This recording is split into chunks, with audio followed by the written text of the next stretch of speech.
Halo Sobat Diskus, jumpa lagi di channel Diskus. Di tempat yang sempit ini ya, tuh di lorong itu ada ikan diskus yang dipelihara. Dan kita akan lihat seperti apa akuarium di dalamnya. Nah, itu seperti ini ya. Ada 3 akuarium di sini dan dipelihara di tempat yang sempit seperti ini. Ini ikan diskusnya macam-macam ya. Nah, ini airnya kuning karena sedang perawatan rutin, karena terindikasi dia sakit. Meskipun belum terlihat yang parah gitu ya, tapi udah dikasih obat kuning ya, supaya tidak terlalu parah sakitnya.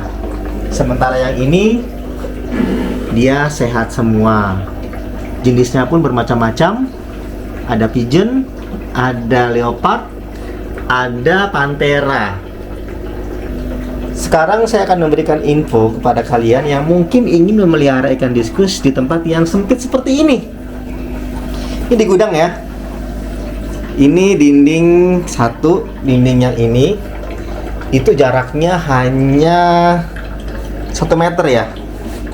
Nih kita dihitung dari keramik ya. Ini keramik 60, ini sisa mungkin sekitar 40 ya. Ya hampir kurang lebih semeter lah ya.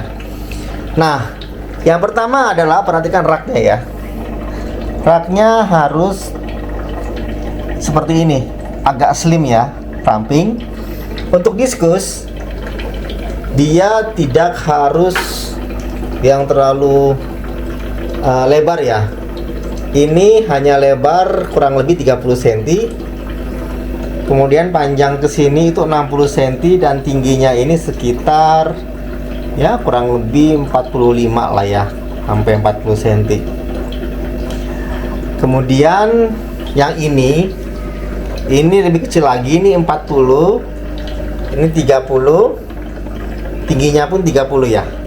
Nah, jadi untuk diskus itu nggak butuh yang namanya akuarium yang terlalu gede banget gitu, nggak juga. Kalaupun ada ya nggak apa-apa, oke juga sih ya, karena ikan ini dia perenang yang tenang, tidak rusak-rusuk gitu ya. Nah, setelah kalian menemukan atau membuat ya, mungkin pakai tukang las sendiri gitu, yang seperti ini, yang slim ya. Kalau ini saya beli memang dari pabriknya udah 30 ya. Seperti ini akuarium ini akuariumnya sama ya. Nih. Nah, sesuaikan akuarium dengan meja supaya nggak terlalu besar dan tidak terlalu kecil. Kalau bisa pas gitu ya. Setelah itu adalah kalian mencari sumber air. Untuk akuarium ini sumber airnya dari sini. Nah, ini dia nyambung ke tandon atas. Di atas ini ada tandonnya ya, di atas atap ini ya, itu ada tandonnya. Kalau kalian tidak punya tandon, kalian bisa taruh di ember yang besar. Kemudian airnya kalian harus tampung dulu kurang lebih 2-3 hari, baru kalian gunakan untuk air di akuarium kalian. Bisa ember besar atau mungkin juga tandon juga kali ya, tapi yang bukan di atas gitu, mungkin yang di bawah gitu ya. Terserah, pokoknya tempat menampung air ya. Itu harus diendapkan dulu selama kurang lebih 2 hari lah ya. Sehari saya khawatir belum terlalu matang ya airnya ya. Jadi mending 2-3 hari aja. Nah, setelah itu kalian juga butuh sumber listrik. Kebetulan di sini ada sumber listrik dari sini nih. Jadi udah lengkap ya. Untuk gudang ini ada sumber listriknya dan ada sumber airnya. Nih ya. Kalau tidak ada sumber listrik, harus cari akal bagaimana caranya agar power atau listrik itu bisa ke dalam sini, area sini. Kalau tidak ada listrik, harus mencari sumber listrik untuk power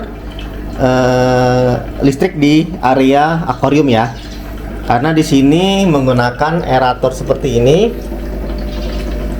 Jadi dia harus pakai listrik dan ada heaternya. Kenapa saya pakai heater? Karena ini terindikasi sakit ya. Jadi saya kasih heater, dan juga ini karena dia areanya di semi indoor. Jadi masih ada angin, ada hujan ya. Kalau hujan tuh ada masih air masuk sedikit. Jadi butuh heater. Jadi kalau musim panas, jadi kalau musim dingin atau lagi hujan, suhu airnya turun ya, jadi dingin. Saya naikkan dengan heater, saya set ke 28 derajat Celcius ya, biar agak hangat. Pokoknya jangan sampai terlalu dingin, karena ikan diskus ini adalah ikan yang di suhu tropis ya, atau agak panas ya, bukan dingin, sorry, agak panas ya. Nah ini dia ikannya. Nah berikutnya adalah lampu. Di sini ada lampu ya, di atas ini.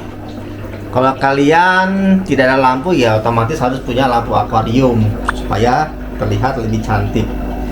Dan yang paling penting adalah kalian harus mempunyai air dengan pH dan TDS yang sesuai. Kebetulan di sini itu pH-nya tuh rendah ya, 6,8, TDS-nya itu di bawah 100. Kalau nggak salah 90-an ya TDS-nya, 90 sampai 80 gitu. Jadi ikannya cukup nyaman di sini. Kalau pH kalian tinggi, TDS kalian tinggi, ya udah deh. Jangan kalian pelihara diskus karena itu berisiko akan mati. Oleh sebab itu kalian butuh yang namanya pH meter dan TDS meter. Kalaupun nggak mati ya sakit lah ya, sakit ya sekarat ya, ujung-ujungnya mati juga sih. Jadi ya butuh yang namanya alat ukur yang namanya pH dan TDS meter, dan wajib diukur dulu air kalian sebelum kalian memelihara ikan. Kalau jelek air kalian ya sudah deh, wassalam deh, jangan pelihara ikan diskus karena itu sangat-sangat berpengaruh dengan kelangsungan hidup ikan kalian ya di akuarium. Jadi seperti itu aja video kita kali ini mengenai pelihara ikan diskus di gudang ya. Gudang sempit seperti ini ternyata bisa ya. Nah ini pun bisa untuk jualan sebenarnya. Kalau ada tamu datang mau lihat diskus kalian, mau beli-beli gitu bisa sebenarnya ya. Ini pun muat untuk raknya itu 2 akuarium ya, masing-masing 2. Ini saya taruh di bawah tadi karena kebetulan tadi lagi ada yang mau diambil di bagian sini, jadi ini akuariumnya di bawah sini dan belum saya isi. Ini ada 3 sebenarnya, 3 tank, 1, 2. Ini juga ada tanknya tapi belum saya masukin, dan yang di sana 3. Jadi totalnya ada 1, 2, 3, 4, 5, 6. Ada 6 tank di ruangan kecil seperti ini. Dan yang terakhir ya, kalian kalau ruang sempit seperti ini jangan sampai tank yang terlalu tinggi.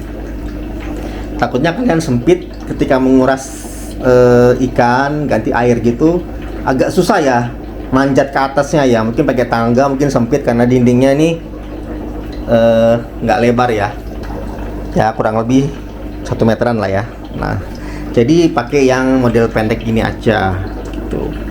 Memang tidak ideal sih untuk tempat kecil seperti ini memelihara diskus dengan jumlah yang banyak, itu nggak ideal.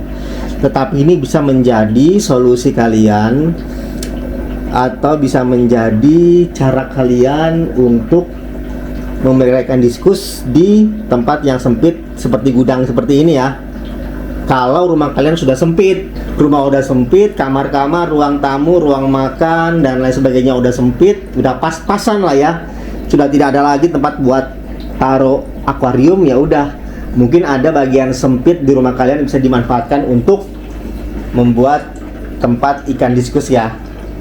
Nah seperti ini mungkin ya, area sempit seperti ini, dan ikannya sehat ya, meskipun ya tadi ini nih indikasi sakit ya. Kalau gua gitu, gua nggak mau dia sakit dulu baru kita obatin, nggak. Di video gua sebelumnya gua pernah kasih tunjuk ya tanda-tanda ikan diskus sakit ya, seperti airnya berbau, kemudian juga airnya keruh, kemudian juga ada lendir. Seperti ini kan ada lendir ya nih. Nih. Ini ada agak sedikit lendir ya nih. Nah, ini juga ya. Nih, ada kayak kapas-kapas gitu ya. Nah, itu berlendir, kemudian ikannya hitam, menguncup. Berenangnya kurang lincah. Ini sekarang udah lincah ya, udah agresif ya. Kemarin dia agak-agak mojok gitu. Mojok gitu ya. Kemudian nafsu makannya berkurang atau kadang-kadang masih mau makan tapi aneh ya, kenapa mojok terus gitu ya, mojok dan dia punya insang kayak mengap-mengap kayak ada sesuatu ya di insangnya. Nah, itu mungkin artinya ikan kalian sakit. Nah, jadi seperti ini aja. Semoga info ini berguna ya, khususnya buat kalian yang punya lahan sempit, yang tidak punya tempat yang besar gitu untuk pelihara ikan diskus, mungkin bisa mengikuti cara seperti ini gitu ya. Sekali lagi, perhatikan air ya, pH TDS di rumah kalian, kemudian juga perhatikan juga sumber airnya ya, yang dekat dengan tank untuk mengganti air barunya. Oke, demikian video gua kali ini. Kita akan berjumpa di video gua selanjutnya. Gua pamit dan salam diskus.